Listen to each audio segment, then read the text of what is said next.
So nalang ko ito bagon nga kuan ba kay na ito yung nag-message ako sa WhatsApp. Ito nang-apply to siya dire. Amo nya may hiring ka sa mo Ya first timer lagi daw siya. Nga gusto siya mo sulay og apply og abroad daw. Ya. Dire sa mo nya may hiring.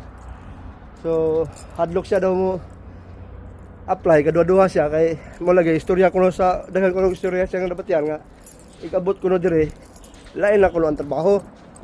So ako lang mga istorya sa ako abad ay kana hadlok-hadlok na nila.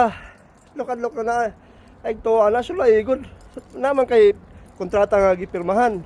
Ug unsa imong gipirmahan siya gikan pagikan mo na siya dire. So og patarbaho igabot dire patarbahon kasi imong kumpanya og lain. Nana nimo kung mo trabaho ka og dili. So amo na sila pugos naman kay kontrata gipirmahan ya. I-report na pwede nimo i-report na si agency nimo. Silang agency na nimo mukuan sila ha. Nga dili kamo sugot anang kuana kayo na mo kay kontrata mga gipirmahan. So mo na siya.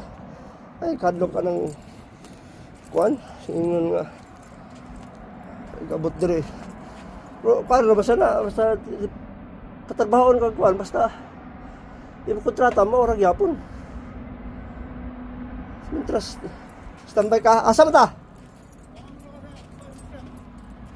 Ha? Workshop? Workshop?